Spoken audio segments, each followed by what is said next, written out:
नमस्कार दोस्तों, कैसे हैं? उम्मीद है अच्छा होंगे। तो आज की इस वीडियो में हम देखेंगे टीआरई 4 के लिए आपका टीजीटी मैथ यानी कि 9th के लिए किस चैप्टर से कितने क्वेश्चंस आए हुए हैं टीआरई 1, 2 और 3 में। वो सारे क्वेश्चंस यहाँ देखेंगे टॉपिक वाइज कि आपका क्या वेटेज रहा है। देखिए, इससे पहले अगर बात किया तो मेरा टीआरई 3 में 6 to 8 रैंक 3 है और टीजीटी मैथ में मेरा 101 मार्क्स है। अभी जो कि रिजल्ट नहीं आया है जब ये वीडियो मैं रिकॉर्ड कर रहा हूँ, तो इसमें मेरा 101 मार्क्स है। तो यहाँ से आप समझ सकते हैं, देखिए कट ऑफ लगभग इसी के आसपास रहेगा। उसके लिए वीडियो एक अलग से बनाया हूँ। अब इसमें केवल हम लोग देखेंगे किस टॉपिक से कितने क्वेश्चन आए हैं, क्योंकि कोई भी एग्जाम देने से पहले आपको ये पता होना चाहिए कि कौन सा चैप्टर इंपॉर्टेंट है, और वो चीज़ पता चलेगा प्रीवियस ईयर्स क्वेश्चन के एनालिसिस के बेसिस पे। तो वही एनालिसिस के आधार पर ये पूरा मैं बनाया हूँ कि आपका किस चैप्टर से कितने क्वेश्चन आए हैं। चलिए एक एक करके देख लेते हैं। ये यहाँ से चैप्टर में लिख दिया हूँ लगभग 22 चैप्टर अलग अलग, मतलब टॉपिक ही ये है। अब इससे कितने क्वेश्चंस आए हैं वो आप देख सकते हैं। देखिए, जो प्लस में लिखा हूँ ये जनरल पार्ट में है, यानी कि जो 40 मार्क्स का जनरल स्टडीज है उसमें जो क्वेश्चंस आए हैं वो ये वाला है। +1 जो लिखा हूँ, हर जगह जो प्लस लगा के लिखा हूँ, तो वो जनरल पार्ट का है, यानी कि 40 मार्क्स में जो 8 क्वेश्चन आए हैं उसका है। तो यहाँ से आप देख सकते हैं कि कौन सा चैप्टर ज़्यादा इंपॉर्टेंट है, किस पे ज़्यादा आपको समय देना चाहिए। देखिए, सबसे पहला चैप्टर ट्रिग्नोमेट्री यानी कि त्रिकोणमिति। यहाँ से टीआरई 1 में आया था 5 क्वेश्चन, टीआरई 2 में आया था 7 क्वेश्चन, टीआरई 3 में आया था 9 क्वेश्चन। तो ये भी इम्पोर्टेंट है त्रिकोणमिति, इसको आप कवर कीजिए पहले।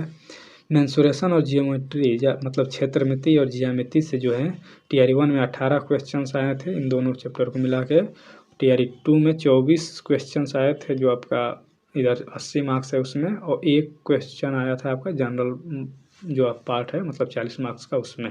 तो टोटल 25 क्वेश्चन हो गए। यहाँ से 21 + 3 यानी कि टोटल 24 क्वेश्चन जो है ये टीआरई 3 में आए थे, मेंसुरेशन और जियोमेट्री। तो ये दो चैप्टर तो काफ़ी इंपॉर्टेंट है, ट्रिगोनोमेट्री और मेंसुरेशन एंड जियोमेट्री। इसके साथ ही कोऑर्डिनेट जियोमेट्री, देखिए टीआरई 1 में आया था 8 क्वेश्चन, 2 में आया था 3 क्वेश्चन, 3 में एक भी क्वेश्चन नहीं आया। तो यहाँ से आप ये नहीं कह सकते कि इस चैप्टर को छोड़ना है, ये पढ़ना है। पढ़ना ही पड़ेगा, क्योंकि कोई भरोसा नहीं है कि कब कितना क्वेश्चन आ जाए। लेकिन यहाँ से एक अनुमान आप लगा सकते हैं कि लगभग कितने क्वेश्चन आ रहे हैं। नंबर सिस्टम से बात करें तो ये भी इम्पोर्टेंट है, थोड़ा सा इजी भी होता है। टीआरई 1 में 9 क्वेश्चन आया था, टीआरई 2 में 6 क्वेश्चन प्लस एक जनरल अवेयरनेस में, और टीआरई 3 में 8 क्वेश्चन प्लस एक जनरल अवेयरनेस में। वहीं हाइट एंड डिस्टेंस की बात किया जाए यानी कि ऊंचाई दूरी, तो फिर यहाँ से 4 क्वेश्चन टीआरई 1, टीआरई 2 में 1 क्वेश्चन, टीआरई 3 में 1 क्वेश्चन आया था। प्रायिकता से बात किया जाए तो प्रायिकता से टीआरई 1 में 7, 2 में 3 और 3 में 4 क्वेश्चन आया था।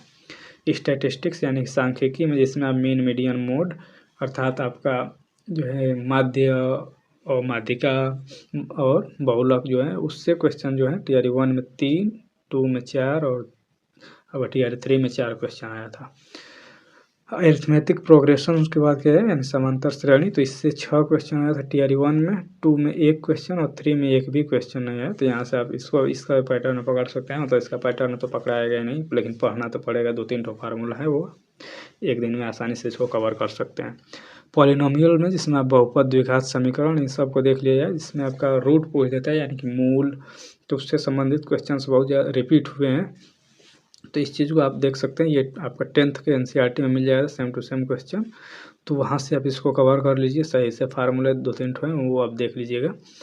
इससे 5 क्वेश्चन टीआरई 1 में आया था, 8 + 1 टीआरई 2 में और 5 + 1 यानी कि 6 क्वेश्चन टीआरई 3 में। एज से बात किया तो एज से टीआरई 1 में एक भी क्वेश्चन नहीं आया था, 2 में आपका 1 क्वेश्चन और 3 में 1 क्वेश्चन आया था। डिस्काउंट से 1 में नहीं आया था, 2 में 1 आया था और टीआरई 3 में 1 भी नहीं आया था। बोट एंड स्ट्रीम मतलब नाव और धारा से आपका जो है टीआरई 1 में एक भी क्वेश्चन नहीं, 2 में एक भी नहीं और 3 में 1 क्वेश्चन आ गया, तो पढ़ना तो पड़ेगा ही।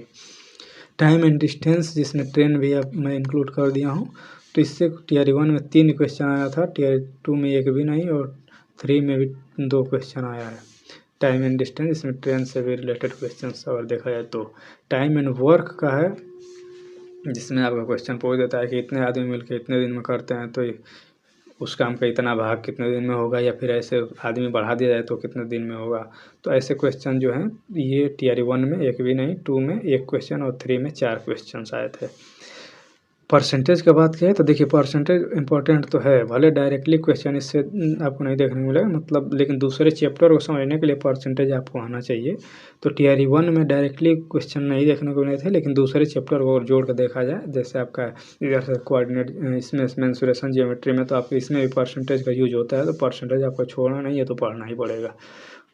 2 में 4 क्वेश्चन और 3 में 5+2, यानी कि इसके आसपास है। अब ये नहीं कि जोड़िएगा एकदम के 5 ही है, तो ये 6 भी हो सकता है, थोड़ा सा इधर उधर हो सकता है डेटा, लेकिन ये लगभग आपके एक अब जो कहा है तो ओवरव्यू लेने के लिए वो पर्याप्त है कि यहाँ से आप देख सकते हैं कौन सा चैप्टर इंपॉर्टेंट है।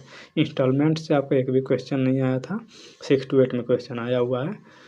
CI एंड SI यानी कंपाउंड इंटरेस्ट और सिंपल इंटरेस्ट से आपका टीआरई 1 में क्वेश्चन अगर 1 का देखा है तो मैं ये 1 का पूरा एक ही में यहाँ से लेकर और ये पूरा एक ही में जोड़ दिया हूँ सबका। लेकिन 2 में देखा है तो 5 क्वेश्चन आपका सिंपल और चक्रवृद्धि ब्याज जिसको कहते हैं वहाँ से देखने को मिलेंगे। 5 क्वेश्चन टीआरई 3 में भी आए हैं। LCM SCF से बात किया जाए लघुत्तम महत्तम समवर्तक, तो यहाँ से भी एक क्वेश्चन 2 में और एक क्वेश्चन 3 में आया है। तो रेशियो एंड प्रोपोर्शन से बात करें अनुपात समानुपात, तो वहाँ से 2 क्वेश्चन टीआरई 2 में और एक क्वेश्चन मतलब एक जनरल में और एक आपका मैथ जो 80 मार्क्स है उसमें, टोटल 2 क्वेश्चन आपका टीआरई 3 में भी आया। पाइप एंड सिस्टम आपका जो है पानी और टंकी वाला जो है, तो ये आपका यहाँ से 2 क्वेश्चन टीआरई 2 में और एक क्वेश्चन टीआरई 3 में आया है। प्रॉफिट एंड लॉस आपका लाभ हानि से 3 मतलब 5 क्वेश्चन टोटल देखा है तो टीआरई 2 में और 3 क्वेश्चन टीआरई 3 में आया। मिक्सचर एंड एलिगेशन जो है आपका मिश्रण से जो क्वेश्चन आते हैं उसमें टीआरई 2 में तो डायरेक्टली क्वेश्चन नहीं देखने को मिला था, लेकिन टीआरई 3 में 2 क्वेश्चन देखने को मिला, तो ये चैप्टर भी इम्पोर्टेंट है। तो यहाँ से आप देख सकते हैं ये चैप्टर आपको कवर करना पड़ेगा। इसमें सबसे पहले जो ज़्यादा इंपॉर्टेंट है वो ये chapter mensuration, trigonometry, coordinate geometry भी आपको देखना ही पड़ेगा। इसके लिए क्लास 10th का आपका NCERT देख लीजिए, हो जाएगा। नंबर सिस्टम से भी ज़्यादा क्वेश्चन है, बहुपद द्विघात समीकरण जो है पॉलिनोमियल, इससे भी ज़्यादा क्वेश्चंस हैं, तो यहाँ से आप इसको देख सकते हैं कि कौन सा चैप्टर पे आपको ज़्यादा फोकस करना है। तो ये तो रहा इस वीडियो में, यदि कोई डाउट है आपके तो कमेंट कर सकते हैं। मिलते हैं नेक्स्ट वीडियो में, तब तक के लिए देखते रहिए, धन्यवाद।